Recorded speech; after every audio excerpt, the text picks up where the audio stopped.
Now for this elephant puppet, I've copied my pattern and I've cut the ears out and taped them onto the basic puppet shape so that when I cut it, it will be all gray solid felt. And then I have 2 layers of trunk.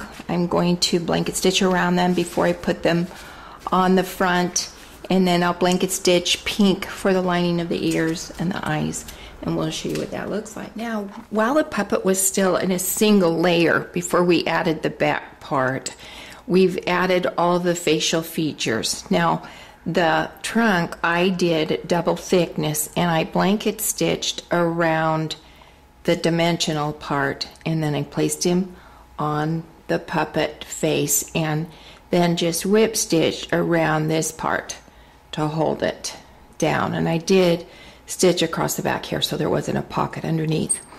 Then the eyes are layered with a black felt and gray eyelids, and just whip stitch around French knots for the little sparkle in the eye, and the same around. You don't really have to blanket stitch when it's on a layer like this, because you can still have them be vertical to the sides and make it look like a blanket stitch.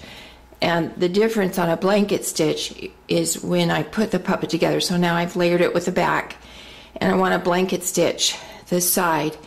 And the reason I blanket stitch, so I've come up through, and then I'm going to loop through like this, and what that does is it holds my stitch vertical like that, so it looks really cool. And you want to try to make them the same distance apart and the same thickness, so when it comes up, before I tighten it, I go through the loop and see how that holds that thread vertical, and it looks so cool. You can machine do these puppets, and of course they're super fast when you machine do them. I just think they look so rich when they're hand done with 2 strands of embroidery floss. They just look so cool. This, of course, is a free pattern on our website, and we'll give you the link at the bottom of the YouTube video. Or if you're on our post, it'll just be there on our post. But there you go. Isn't that pretty? And I'll do it with these open like this. I'll do them on the different layers and come up and around the puppet. And this little guy looks so cute when he's done.